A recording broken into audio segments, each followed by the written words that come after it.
నా అన్వేష్. సో మరొకసారి తెరపైకి రావడం జరిగింది. మొన్నటి వరకు హిందూ దేవుళ్ళని కాపాడడానికి దేవుడే స్వయంగా నన్ను పంపించాడు అని చెప్పిన వ్యక్తి, ఈరోజు క్రిస్టియన్స్ పైన హిందువులు దాడి చేస్తున్నారు. క్రిస్టియన్స్ చాలా మంచి వాళ్ళు కాబట్టి చాలా సైలెంట్‌గా ఊరుకుంటున్నారు. వాళ్ళ యొక్క జనాభా కూడా 2.3% ఉంది. మరి వాళ్ళకి మీరు ఎందుకు దాడి చేస్తూ ఉన్నారు? వాళ్ళ దేవుడు గొప్పవాడు, వాళ్ళు గొప్పవాళ్ళు కాబట్టే మీరు ఎన్ని దాడులు చేసినా, లేకపోతే మీరు ఎన్ని మాటలన్నా, బైబిల్‌ని కూడా మీరు ఎన్ని మాటలు అంటూ ఉన్నా సరే వాళ్ళు చాలా ఓపికగా, చాలా ధైర్యంగా అలానే ఉంటూ ఉన్నారు. మరి మీ భగవద్గీతని ఎవరైనా గనక అంటే మీరు ఊరుకుంటారా? మరి వాళ్ళకి సంబంధించిన బైబిల్‌ని మీరెందుకు దూషిస్తూ ఉన్నారు? ఎందుకు మాట్లాడుతూ ఉన్నారు? అని చెప్పి ఈరోజు రాధా మనోహర్ దాస్‌ని సూటిగా క్వెషన్ చేస్తున్న పరిస్థితి కూడా కనిపిస్తోంది. మరి మొన్నటి వరకు దేవదూతని అంటే దేవుడు పంపించిన దూతని నేను అని చెప్పుకున్న వ్యక్తి, ఈరోజు ఇటు క్రిస్టియానిటీకి సంబంధించి ఈ విధంగా సపోర్ట్ చేయడం, మళ్ళీ ఇది ఏ విధంగా దారితీసే అవకాశాలున్నాయి? ఇటు మతాలకు సంబంధించి మరొకసారి కలహాలు రేపేలా చేయడానికి అన్వేష్ ఏమైనా ప్లాన్ చేస్తున్నాడా అన్న వివరాలు తెలుసుకుందాం. ఇవాళ మనతో పాటు లలిత్ కుమార్ గారు. సార్ నమస్తే. సో అన్వేష్ రోజుకొక కొత్త కొత్త తెర మీదకి వస్తూ ఉన్నాడు అనమాట. రోజుకొక గెటప్ వేసుకుంటూ. మొన్నటి వరకు ఆంజనేయ స్వామి నన్ను పంపించారు, లేకపోతే విష్ణుమూర్తి నన్ను పంపించారు, మీలో ఉన్న పీఠాధిపతులు కావచ్చు, లేకపోతే సోకాల్డ్ గురువులు కావచ్చు, మీరందరూ చేస్తున్న అన్యాయాలని ఎక్స్పోజ్ చేయడానికి నేను బయటకు వచ్చాను, నా దేవుడిని నేను కాపాడుకోవడానికి అని చెప్పారు. ఇప్పుడు రీసెంట్గా క్రిస్టియన్స్ చాలా మంచి వాళ్ళు, వాళ్ళపైన మీరు దాడులు చేస్తున్నారు, దూషిస్తున్నారు, వాళ్ళ దేవుడిని తిడుతున్నారు, వాళ్ళ బైబిల్ని తిడుతున్నారు, వాళ్ళు చాలా మంచివాళ్ళు కాబట్టి మీ మీద తిరిగి దాడి చేయడం లేదు అని చెప్పిన ఈ యొక్క విధానాన్ని మనం ఎలా తీసుకోవచ్చు అంటారండి? వేషం గురించి మాట్లాడారు కాబట్టి ఫస్ట్ వేషం గురించి మాట్లాడదామండి. వాడు హిందువుగా చెప్పుకున్నా లేకపోతే దేవుడే పంపాడని చెప్పుకున్నా ఇట్లాంటివి హిందువులు ఎవరు నమ్మాల్సిన అవసరం లేదు, నమ్మరు కూడా. కారణం ఏంటంటే సాక్షాత్తు శ్రీకృష్ణ పరమాత్ముడు ఈ భూమి మీద ఉన్న రోజుల్లోనే శ్రీకృష్ణ పరమాత్ముడిలాగానే వేషధారణ చేసుకుని నేనే నిజమైన కృష్ణుడిని అని చెప్పుకుంటూ అంటే పౌండ్రక వాసుదేవుడు అని చెప్పి ఒక చేటర్ ఉండేవాడు. ఆ పౌండ్రక వాసుదేవుడిని స్వయంగా పరమాత్ముడే వాడిని తొదముట్టించేశారు. వీడు కూడా అంతే. ఈరోజు నేను హిందువుని అని చెప్పుకుంటున్నా సరే వీడు హిందువు కాదు అని వాడి వ్యవహారాన్ని చూస్తే వాడి మాటలను బట్టి తెలిసిపోతూ ఉంది. పైగా వీడు చెప్తా ఉన్నాడు, క్రైస్తవులు చాలా మంచి వాళ్ళు, వాళ్ళని అన్యాయంగా మీరు దూషిస్తున్నారు, వాళ్ళ బైబిల్ని అది అనేస్తున్నారు అని చెప్పేసి. సరే, ఫస్ట్ ఆఫ్ ఆల్ అసలు చరిత్ర చూసుకుందామండి. ఈ రోజున మేము కొత్తగా బైబిల్ గురించి మాట్లాడుతున్నాం కాబట్టి వాళ్ళు ఇలాంటి నంగి నాటకాలన్నీ ఆడుతూ ఉన్నారు. కానీ మొట్టమొదటి నుంచి హిందూ దేవీ దేవతల మీద దుమ్మెత్తు పోస్తూ ఇంటికి వచ్చి హిందూ దేవీ దేవతల్ని దయ్యాలని సైతాన్లని ప్రచారం చేసిన రాక్షస సంతతి ఎవరు? క్రైస్తవ ప్రచారకులు కదా. ఈ విషయం 1955లో వచ్చిన మిస్సమ్మ సినిమాలోనే మీరు చూడొచ్చు. ఈ హిందూ ఏంటోనన్నా నాకు అర్థం కావట్లేదు, ఈ క్రైస్తవుల విగ్రహాలు, క్రైస్తవులలో ఈ హిందూ దేవతల విగ్రహాలు ఏంటి అని సావిత్రి గారి నోటంటే ఒక డైలాగ్ వస్తుంది. అంటే తప్పమ్మ అలా అనకూడదంటే ఏంటోనన్నా పిచ్చి మతం పిచ్చి దేవుళ్ళు అంటది. ఇది 1955లో వచ్చిన సినిమా. అంటే ఇది ఒక సాక్ష్యం. ఇలాంటివి అంతకుముందు ఇంకెన్ని జరిగాయో తెలియదు. పోనీ ఇప్పుడు వీడు పిసుక్కుంటున్నాడు కదా అన్వేష్ గాడు, ఏమని అసలు క్రైస్తవులు మంచోళ్ళు బంగారాలు సింగారాలు అని చెప్పేసి. ఓ ఛాలెంజ్ ఇప్పుడు కాదు కదా, 8 ఏళ్ళ నుంచి ఇస్తున్నాను, లైఫ్ టైం ఛాలెంజ్ అండి. ఒకవేళ బిగ్ టీవీ ద్వారా ఎవరన్నా కన్సల్ట్ అయిపోయి ఈ ఛాలెంజ్కి మేము నిలబడతాము అంటే ₹1,00,000 ప్రైజ్ మనీ కూడా ఇస్తాను. బిగ్ టీవీ ద్వారానే చేయండి. అదేంటంటే ఏ క్రైస్తవ ప్రచారకుడైనా సరే ఛాలెంజ్, నేను ఏ మతం టాపిక్ తేకుండా హిందుత్వంలో ఉన్న గొప్ప విషయాలని మాత్రమే చెప్తూ దాదాపు ఒక 5 గంటలు ప్రసంగిస్తాను. అసలు వేరే మతాన్ని కించపరచకుండా, వేరే ఆచారాన్ని విశ్వాసాల గురించి టాపిక్కే తీయకుండా నీ బైబుల్ గురించి 1 గంట మాట్లాడు, కేవలం మంచి విషయాలు చెప్తూ. ఛాలెంజ్. దీనికి సిద్ధపడితే చాలు, ఎవడు మంచోడు వీడికి తెలిపోద్ది. పైగా వీడు అంటున్నాడు వాళ్ళు మంచోళ్ళు కాబట్టి మీ మీద కేసులు పెట్టట్లేదు అని చెప్పేసి. ఇక్కడ 2018లో కుకట్పల్లిలో నా మీద ఒక 2 కేసులు పెట్టారు క్రైస్తవులు. వాళ్ళు ఇళ్లకాడికి వచ్చేసి మీ ఇళ్ళకి నిమ్మకాయలు ఉన్నాయి, అవి తీసేయకపోతే మీకు ఏదో కష్టాలు కలిగిపోతాయి, నష్టాలు జరిగిపోతాయి, అలాగే మీరు మతం మారిపోయారంటే మీరు ఏదైతే ఇప్పుడు ఖాళీ స్థలాల్లో ఉంటున్నారో వాటికి పట్టాలు వచ్చేలాగా చేస్తాం, లేదంటే ప్రభుత్వం ఇళ్లను కూడా లాగేసుకుంటుంది అంటూ తప్పుడు ప్రచారాలు చేస్తుంటే వెళ్ళి మేము అడ్డుకున్నాం, ఎందుకురా ఇలాంటి ప్రచారాలు చేస్తున్నారు అని చెప్పేసి. ఆ కేసు దానికి అక్కడ వాళ్ళు పెట్టిన కేసులు ఏంటో తెలుసు నా మీద, కులదోషణ కేసు, నేను కులం పేరుతో తిట్టాను ఒక కేసు, అలాగే నేను ఒక ఆడవాళ్ళని అవమానించానని చెప్పేసి నిర్భయ యాక్ట్లు పెట్టారు. అక్కడ ఏంటో అనకూడని మాట్లాడేసాం, వాళ్ళతో మిస్బిహేవ్ చేసాం అని చెప్పేసి. అలాగే ఇప్పటికి కూడా కుకట్పల్లి కేసులో లలిత్ కుమార్ అరెస్టు అంటే తప్పుడు ప్రచారం చేస్తూ ఉంటారు. అరే నేను మత ప్రచారాన్ని అడ్డుకున్నాను అని చెప్పి కేసు పెట్టుండుంటే నేను చాలా సంతోషపడేవాడిని నిజంగా క్రిస్టియన్స్ ఎంత నిజాయితీ పరులు అని చెప్పేసి. కానీ జరిగింది ఒకటైతే తప్పుడు కథనాలు అల్లేసి ఇన్ని కేసులు పెట్టారు. వాళ్ళు మంచోళ్ళు అంటారేంటిడు? కానీ నిజంగా క్రిస్టియన్స్ మత ప్రచారం చేస్తున్నారు అని అనకూడదు అని అంటున్నారు. ఎందుకంటే రాజ్యాంగం ప్రకారం మతం గురించి ఎవరైనా చెప్పుకోవచ్చు, మతానికి సంబంధించి ఎవరైనా కూడా ప్రసంగాలు ఇచ్చుకోవచ్చు అని చెప్పి ఆయన రాజ్యాంగాన్ని కూడా లైవ్లోకి తీసుకొచ్చి చూపిస్తున్న పరిస్థితి కనిపిస్తుంది కదా. కొంతవరకు నిజమండి. క్రిస్టియన్స్ మత ప్రచారం చేస్తున్నారని చాలామంది వాడుతున్నారు. దయచేసి క్రిస్టియన్స్ మత ప్రచారం చేస్తున్నారనే మాట వాడకండి. ఎందుకంటే వాళ్ళు చేస్తుంది విష ప్రచారం. సో అట్లాంటి విష ప్రచారాన్ని చేస్తున్న వాళ్ళని నిజంగా చెప్పులు తెగేలాగా కొట్టండి. కొంపలమ్మట వచ్చి హిందూ దేవీ దేవతలను అవమానిస్తుంటే చెప్పులు తెగేదాకా కొట్టండి, ఉరికిచ్చి కొట్టండి, ఏం పర్వాలేదు. ఎవడి మతాన్ని వాడు చెప్పుకుంటూ ఎవడి మతాన్ని వాడు ప్రచారం చేసుకుంటూ పోయాడు అనుకోండి, ఎవడిని ఎందుకు కొడతాడు? కానీ నా ఇళ్ళకాడికి వచ్చేసి నా మతం గురించి చెప్తాను, నీకు నచ్చితే నువ్వు నచ్చకపోతే వెళ్ళిపో అని చెప్పేసి అంటున్నారు. సరే, స్వేచ్ఛ ఇచ్చింది కాబట్టి ఈడ మాట అంటున్నాడండి. సరే, నేను ఒక మాట అడుగుతున్నా. నేను ఒకటి దగ్గరికి వెళ్ళిపోయి వాడి భర్త పక్కన ఉండగానే ఒక ఆమె లేడీ దగ్గరికి వెళ్ళిపోయి, ఏమ్మా నువ్వు నాతో వచ్చేస్తావా అని అడుగుతా. ఏం మాట్లాడుతున్నావు రా నిందనుకో, లేదమ్మా నా అభిప్రాయం చెప్పాను, నీకు ఇష్టమైతే నాతో రా, లేకపోతే నీ ఆయనతోనే ఉండు అని అంటే సమాజం ఊరుకుంటుందా? ఊరుకోదుగా. మరి నేను ఒక విశ్వాసంలో ఉన్న ఒక దేవుణ్ణి నమ్ముతున్నా. నన్ను నా నమ్మకాన్ని ప్రశ్నిస్తూ నా నమ్మకాన్ని అవమానిస్తూ మా సువార్త మేము చెప్పామండి, మీకు నచ్చితే మీరు మారండి, లేకపోతే లేదు అంటే నేను ఊరుకుంటానా? ఒక ఆడదానికి తన ఆత్మగౌరవం ఎంత ఇంపార్టెంటో ఒక భక్తుడికి తన ఆత్మగౌరవం కూడా అంతే ఇంపార్టెంట్గా. మరి నేను చెప్పు తెగేదాకా కొట్టాలా వద్దా? కొట్టాలిగా. అదే పని చేస్తా. పైగా వీడు అంటున్నాడు కదా, భారతదేశంలో హిందువులు వాళ్ళందరినీ గుళ్ళల్లోకి రానివ్వలేదు, క్రిస్టియన్స్ వాళ్ళకి మేలు చేస్తారు అని చెప్పేసి. బలహీన వర్గాలకు సంబంధించిన రాలేదు కాబట్టి ఆ మతాన్ని చూస్ చేసుకున్నారు. ఇప్పుడు ఈడొచ్చేసి బలహీన వర్గాలన్నిటికీ బూస్ట్ హార్లిక్స్ ఇస్తాడేమో, మరి చూద్దాం. ఇది గత 3 ఏళ్ల నుంచి హిందువుల డబ్బు, ఈ దేశంలో మెజారిటీ పన్ను కట్టిన హిందువులు ఎవరైతే ఉన్నారో వాళ్ళ డబ్బుల్ని 167 కోట్ల రూపాయలు రాష్ట్ర ప్రభుత్వం ఆంధ్రప్రదేశ్లో పాస్టర్లకి జీతాల రూపంలో నెలకు 5,000 రూపాయల లెక్కన సంతర్పణ చేస్తూ ఉంది. ఈ డబ్బులు తీసుకునేటప్పుడు సపోజ్ నేను ఒక చిన్న లడ్డు ముక్క పెట్టాను అనుకోండి, పాస్టర్ దగ్గరికి వెళ్ళి ఎబ్బెబ్బే ఇది ప్రసాదం అండి మేము తినవండి అంటాడు. ఎందుకంటే హిందువుల ప్రసాదం. మరి హిందువులు కట్టిన పన్నుల్లో నుంచి సిగ్గుచరం లేకుండా డబ్బులు తీసుకోవడానికి మనసు ఒప్పిందా? పోనీ ఆడు తీసుకుంటున్నాడు.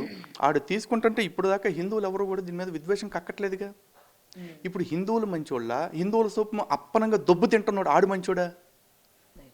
పైగా హిందువులు మా మత కేంద్రాలకి, అంటే నా దేవాలయాలు కావచ్చు, పుణ్యక్షేత్రాలు ఏవైనా కావచ్చు, ఎక్కడికైనా వెళ్ళినప్పుడు మేము ప్రభుత్వం మాకు డబ్బులు ఇవ్వట్లేదు, మా బ్రాహ్మణులకు డబ్బులు ఇవ్వట్లేదు, మా పురోహితులకు అర్చకులకు డబ్బులు ఇవ్వట్లేదు అని మేము ఇప్పుడు దేబ్రెచ్చట్లేదుగా.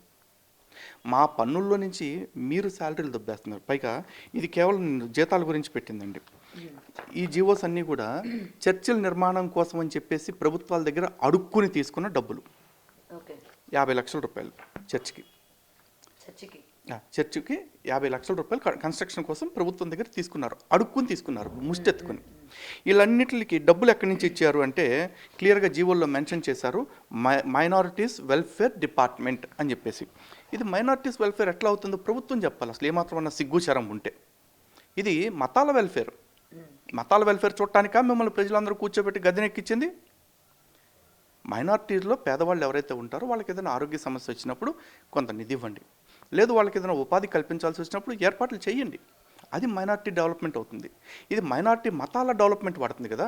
ఈ రోజున నేను ఒక మాట చెప్తానండి, గుడికి వెళితే ఏ గుళ్ళు అయినా ఏం చెప్తారు, లోకా సమస్త సుఖినో భవంతు అంటారు, అంతేగా. ఏ చర్చికన్నా వెళితే ఈడు హిందూ అయినా పర్వాలేదు, వాడు ఏ దేవుడిని పూజించుకున్నా పర్లేదు, వాడు బాగుంటే చాలు అని ఏ చర్చిలో ప్రార్థన చేసేటప్పుడు నేను విన్నారా? లేదు కదా. మరి అలాంటి మత ప్రచారకులకి రాష్ట్రం మొత్తాన్ని కూడా వాళ్ళ మతంలోకి మార్చేయాలి, జనాలందరినీ వాళ్ళ మతంలోకి మార్చేయాలనుకుంటున్న వాళ్ళకి నెల 5,000 రూపాయలు పందెం కొన్ని మేపినట్టు ఆ కొడుకులను ఎందుకు మేపాలి?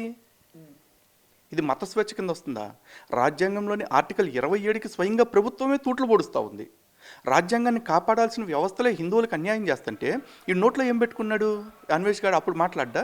పైగా ఈడ పెద్ద పండితుల్లాగా, రాజకీయ విశ్లేషకుల్లాగా, రాజ్యాంగవేత్తలాగా అక్కడ కూర్చొని ఆర్టికల్ 25 ఏం చెప్తుందో తెలిసారా అంటాడు. ఫస్ట్ ఆఫ్ ఆల్ ఆర్టికల్ 25 ఏం చెప్తుందో అడిగి తెలుసా?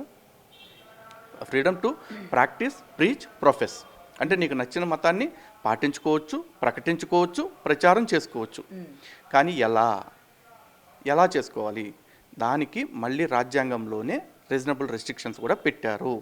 Freedom of conscience, public order, health and morality, ఇవి దెబ్బ తినకుండా చేసుకోవాలి. అంటే ఇప్పుడు నేను క్రిస్టియానిటీ గురించి తెలుసుకోవాలనుకుంటే ఒక పాస్టర్ దగ్గరికి వెళ్ళి ఏమంటే నాకు క్రిస్టియానిటీ గురించి తెలుసుకోవాలని ఉంది, దయచేసి నాకు వివరాలు చెప్పండి అని నేను అడిగితే చెప్పాలి తప్ప నాకు మత స్వేచ్ఛ ఇచ్చారు కాబట్టి అచ్చోస్ నాంబోతుల్లాగా ఊరి మీద పడిపోతాను, నేను చెప్పాల్సింది చెప్తాను, మీ దేవుళ్ళని అవమానిస్తాను, మీ విశ్వాసాలను అవమానిస్తాను, మీకు నచ్చితే మారండి నచ్చితే వినండి అని చెప్పి అనకూడదు.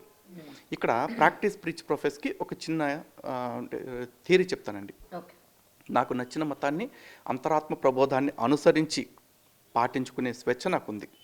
అలాగే దాన్ని ప్రకటించుకోవచ్చు. నేను క్రైస్తవుడినైతే క్రైస్తవుడిని, నేను హిందువునైతే హిందువుని, నేను ముస్లింనైతే ముస్లింని అని ఎక్కడైనా ప్రకటించుకో. అరే రే నువ్వు ఇక్కడికి వచ్చి అలా చెప్పకూడదు అని అనటానికి నాకు అధికారం లేదు. అలాగే ప్రచారం, ఈ ప్రచారం అనే దగ్గర ప్రాబ్లం వస్తుంది. వాడికి దేశంలో ఎక్కడైనా ప్రచారం చేసుకోవచ్చండి. ఎలా ప్రచారం చేసుకోవాలంటే తగిన పర్మిషన్స్ తీసుకుని ఒక వేదిక పెట్టుకుని ఆ వేదికలో వాళ్ళ వ్యక్తులందరినీ కూర్చోబెట్టుకుని ఆ మతానికి సంబంధించిన వాళ్ళకి నీ మతానికి సంబంధించిన సిద్ధాంతాన్ని, నీ దేవుడి గురించి నీ ఇష్టం వచ్చినట్టు చెప్పుకో. కానీ అక్కడ కూర్చుని మన విశ్వాసం కరెక్టు, మన దేవుడే నెసదేవుడు, వాళ్ళ దేవుళ్ళన్నీ రాళ్ళు రప్పలు అంటే రాళ్ళు ఎత్తి ఏ నోరైతే మాట్లాడిందో ఆ నోరు మూతబడేదాకా రాళ్ళను వాడండి. ఎందుకు ఈ మాట మాట్లాడుతున్నానంటే అనేక సందర్భాల్లో మా దేవీ దేవతలను తిడుతున్న వాళ్ళ మీద మేము చాలా కేసులు పెట్టామండి. ఒక్క కేసులో కూడా శిక్షలు పడలా. ఒక్క కేసులో కూడా ఒక్కడన్నా బుద్ధి తెచ్చుకుని తప్పైపోయింది నేను మాట్లాడను అని చెప్పి అనలా. మొన్న ఒక ఊరకుక్క, శాలింరాజు అనే ఒక ఊరకుక్క పూలు పెట్టుకునే ఆడవాళ్ళు బజారోళ్ళు అన్నాడు. మరి ఈ అన్వేష్ గడికి ఆ కుక్క కనపట్టలేదా? ఇంకో ఊరకుక్క వెంకటేశ్వర ఎవరో అని చెప్పి వెంకటేశ్వర స్వామి మీద ఒక బుక్ రాశాడు. ఈ ఊరకుక్క కాడు కనపడలేదా? లేకపోతే మొన్న పాస్టర్ వాడు సాంబశివరావు అని ఒక అరగుండుగాడు ఒకడు ఉంటాడు. వాడు మనువాద దేవుళ్ళ నిజస్వరూప స్వభావాలను బుక్కుల నిండా కల్పితాలతో రాశాడు. అలాగే మరుగుదొడ్డిగాడు ఒకడు ఉన్నాడు. ఆడవాళ్ళందరికీ కూడా ఏదో చేస్తూ ఉంటాడు దిక్మల్ పనులు. ఆడు ఒక బుక్ రాశాడు, వీడియోలు చేశాడు, షార్ట్ ఫిల్మ్స్. స్త్రీ అండ్ రామరాజ్యం అని చెప్పేసి, లింగమర్మం అని చెప్పేసి హిందూ దేవుళ్ళని అవమానిస్తూ. మరి వాళ్ళందరూ ఇట్లాంటివి చేస్తున్నప్పుడు అన్వేష్ నోట్లో ఏం పెట్టుకున్నాడు? కానీ ఇక్కడ ఆయన భగవద్గీత పుస్తకాన్ని మళ్ళీ మన దేవుడిని అడ్డం పెట్టుకొని ఆయన రక్షించుకుంటూ ఇటు వేరే మతాన్ని ఆయన ప్రోత్సహిస్తూ దాని గొప్పతనాన్ని చెప్తూ ఇక్కడ భగవద్గీతాన్ని అడ్డం పెట్టుకొని మరి హిందువులు అన్న వాళ్ళు గతంలోనే ఆయన మాట్లాడిన మాటలకు అందరూ అన్ఫాలో కొట్టాలి, ఆయన స్ట్రైక్ చేయాలి అని చెప్పినా కూడా ఇంకా కొంతమంది ఆయన ఫాలో అవుతున్న పరిస్థితి కనిపిస్తుంది. సో ఇక్కడ హిందువుల్లో ఏకత్వం లేకపోవడం వల్లనే ఇలాంటి వ్యక్తులు ఇవాళ అన్వేషణే కాదు చాలా మంది వచ్చి ఇవాళ దేవదేవుళ్ళ గురించి లేకపోతే మన పురాణాల గురించి వాటిల్లో ఉన్న వాటి గురించి తప్పుగా అర్థం చేసుకొని ఆ తప్పుడు ప్రచారాలని ప్రజలకు అందిస్తూ వెళ్తున్న వాళ్ళందరికీ ఎందుకని ఇవాళ ప్రతి ఒక్కరు కూడా బయటకు వచ్చి మాట్లాడట్లేదంటే మనలో వీక్నెస్ ఉందనుకోవచ్చా? మరి హిందువుల్లో అనైక్యత అనేది ఎప్పటి నుంచో ఉందండి. ఇది అన్డెనైబుల్ ఫ్యాక్ట్. దీని గురించి నేను ఎక్కువ ఆర్గ్యూ చేసి కూడా ఉపయోగం లేదు. అయితే ఇక్కడ ఆలోచించాల్సింది ఏంటంటే వాడికి 27 లక్షల మంది 26 లక్షల మంది సబ్స్క్రైబర్స్ నుంచి ఇప్పుడు 21 లక్షలకు 20 లక్షలకు పడిపోయారు. ఇప్పుడు మీరు ఒక యూట్యూబ్ ఛానల్ రన్ చేస్తూ ఉన్నారు, మీకు తెలుసు, though your main stream channel, మీకు యూట్యూబ్ కూడా ఉంది కదా. ఇప్పుడు 10 లక్షల సబ్స్క్రైబర్స్ ఉన్నారనుకోండి, మీ వీడియో పెడితే 10 లక్షల మంది చూస్తారా? చూడరు. బాగా చూస్తే ఒక 50,000 మంది అంతే. అంటే 9,50,000 మంది ఏంటి, ఏదో ఒక సందర్భంలో వీడియో నచ్చి సబ్స్క్రైబ్ చేసుకుంటారు తప్ప రెగ్యులర్గా ఫాలో అయ్యేవాళ్ళు కాదు. అయితే మొన్న అన్సబ్స్క్రైబ్ క్యాంపెయిన్ రన్ చేయగానే ఒక 6 లక్షల మంది టక్క అన్సబ్స్క్రైబ్ చేశారు. అంటే వాడి ఛానల్ని ఫాలో అవుతున్న వాళ్ళు యాక్టివ్గా. అలాంటి వాళ్ళందరూ వాడికి లాస్ అయిపోయారు. ఇంకా కొంతమంది ఎందుకు ఫాలో అవుతున్నారు అంటే కొంతమందికి మన మెసేజ్ రీచ్ అవ్వక, ఇంకొంతమంది హిందూ దేవుళ్ళని తిడుతున్నాడు కాబట్టి, హిందుత్వవాదుల్ని తిడుతున్నాడు కాబట్టి వీడికి మనం కొంత సపోర్ట్ చేద్దాము అనుకునే యాంటీ నేషనల్స్, యాంటీ హిందూస్ వాళ్ళు సపోర్ట్ చేస్తూ ఉన్నారు. వాళ్ళ సపోర్ట్తో వాడు ఏం సాధిస్తాడు? వాళ్ళు ఆల్రెడీ వ్యతిరేకతతో ఉన్నారు. ఆ వ్యతిరేకతతో ఉన్నోడి కొత్తగా వీడు చెప్పింది కొత్త విషయం ఏం లేదు. వాళ్ళకి ఆల్రెడీ ఉన్న ఫీలింగ్స్ని వీడు సాటిస్ఫై చేస్తున్నాడు అంతే తప్ప కొత్త జ్ఞానాన్ని అయితే ఏమి ఇవ్వట్లా.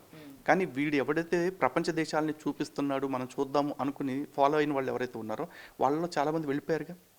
అది నిజంగా అప్పటికన్నా వాడు రిపెంట్ అవ్వాలి. కానీ అది అవ్వకపోగా వాడు ఇప్పటికీ కూడా భారతదేశం మీద, హిందుత్వం మీద ఒక అజెండా బేస్డ్గా మాట్లాడుతున్నాడు, ఒక ప్రాపగండా క్రియేట్ చేస్తున్నాడు. అంటే వీడికి యూట్యూబ్ మీద వచ్చే ఇన్కమ్ కంటే కూడా హిందుత్వాన్ని, భారతదేశాన్ని తిట్టడం వల్ల ఎక్కువ డబ్బులు వస్తున్నట్లున్నాయి. 100% కనిపిస్తూ ఉంది కదండి. వాడు ప్రతిదానికి ఏం చెప్తున్నాడు, భారతదేశంలో హిందుత్వం ఒక చెడ్డ మార్గం అన్నట్టుగా చెప్తా ఉన్నాడు. నేను క్లియర్గా చెప్తున్నా, హిందుత్వంలో లేనిది బైబిల్లో ఉన్నది. ఏదన్నా ఒక్క మంచి విషయం ఎవడన్నా పాస్టర్ గారు చెప్తాడు. ఇందాక ఇచ్చిన ఛాలెంజ్కి ఇది సపరేట్, మళ్ళీ దీనికి కూడా ఒక ₹1,00,000 ప్రైజ్ ఇస్తాను. ₹1,00,000 మీడియా ముఖంగానే చెప్తున్నాను. ₹1,00,000 పెట్టే డిబేట్లో కూర్చుంటాను నేను. ఓకే, వాళ్ళు ఎంత పెడతారో మీరు డిసైడ్ చేయండి. లక్ష పెడతారా, 10,000 పెడతారా, 10 కోట్లు పెడతారు. ఛాలెంజ్ చేసి కూర్చోమనండి. హిందూ గ్రంథాల్లో లేని మంచి ఒక్కటి బైబిల్లోంచి చూపిస్తే చాలు. ఇంకెంతకంటే చెప్తామండి ఇంకా. మరి ఇప్పుడు ఈయన మతాలకు మధ్య అంటే ఇప్పుడు క్రిస్టియన్స్కి హిందూస్కి మధ్య ఈయన మళ్ళీ కూడా అంటే గొడవలు పడండి, వాళ్ళని మన దగ్గరికి రానివ్వకూడదు, లేకపోతే వాళ్ళ మీద మీరు విరుచుకుపడండి అని చెప్పి ఈయన మాట్లాడుతున్న మాటల యొక్క ప్రభావం ఎంతవరకు పడే అవకాశాలు ఉన్నాయంటారు? భారతదేశంలో క్రైస్తవ జనాభా ఎంత, చర్చిల్లో జరుగుతున్న లైంగిక నేరాల సంఖ్య ఎంత తేల్చుకుందామండి. అలాగే ఓవరాల్గా ప్రపంచ దేశాల్లో చర్చెస్ చేసిన దారుణాలు ఏవైతే ఉంటాయో, లైంగికపరమైన అత్యాచారాలు కావచ్చు, లైంగికపరమైన దాడులు కావచ్చు, లేకపోతే వెనకాల నుంచి చర్చలు చంపించిన వ్యక్తుల యొక్క లిస్టు కావచ్చు, అంతా కూడా తీద్దాం. చర్చి క్రిమినల్ హిస్టరీ ఏంటో చర్చకు కూర్చుందాం. అలాగే దేవాలయం యొక్క క్రిమినల్ హిస్టరీ ఏంటో కూడా చర్చకు కూర్చుందాం. ఎవడన్నా వస్తాడేమో రమ్మనండి. ఏ దేవాలయంలో ఈ రోజుకి వెళ్ళినా కూడా అన్నదానాలు జరుగుతాయి, లేకపోతే ఇతరత్ర సేవా కార్యక్రమాలు జరుగుతాయి. అన్నిటికీ మించి కాలే వర్షతు పర్జన్య పృథ్వీ సస్యశాలిని దేశోయ క్షోభరైతే బ్రాహ్మణ సంతు నిర్భయ అని చెప్పేసి ఈ దేశమంతా సకాలంలో వర్షాలు పడాలి, పంటలు సమృద్ధిగా ఉండాలి, ఎవరో ఆకలి భయాలు లేకుండా బ్రతకాలి అని కోరుకునే అర్చకుడే కనపడతాడు తప్ప నాయన ఈ రాజ్యాన్ని రామరాజ్యం చేయాలి, రాజ్యం చేయాలి, యేసు రాజ్యం చేయాలి, రాజ్యం చేయాలని వాడు ఎవరు లేడండి. ఎవడో కోరుకోడు. కోరుకునే గాడిద కొడుకులంతా కూడా ఈ గుడారాల్లోనే చచ్చారు. ఆ గుడారాల్లో ఉన్న కొడుకుల బుద్ధి ఏంటో తెలుసుకోకపోతే ఈ అన్వేష్ గారిని భారతదేశం వస్తాడు ఏదో ఒక రోజున. నాకైతే నమ్మకం లేదు, బట్ ఏదో ఒక రోజుకి వస్తాడని అనిపిస్తుంది. వచ్చిన రోజున మాత్రం అందరికీ హిందువులకు పిలిపిస్తున్నా, వీడు ఈ లోపు కనుక వాడి వ్యాఖ్యలు వెనక్కి తీసుకోకపోతే భారత్లో అడుగు పెట్టిన తర్వాత భారతదేశాన్ని అవమానించినందుకు, భారతీయ ధర్మాన్ని అవమానిస్తున్నందుకు గుడ్డలోడదీసి పెచ్చ కొట్టుడు కొట్టండి.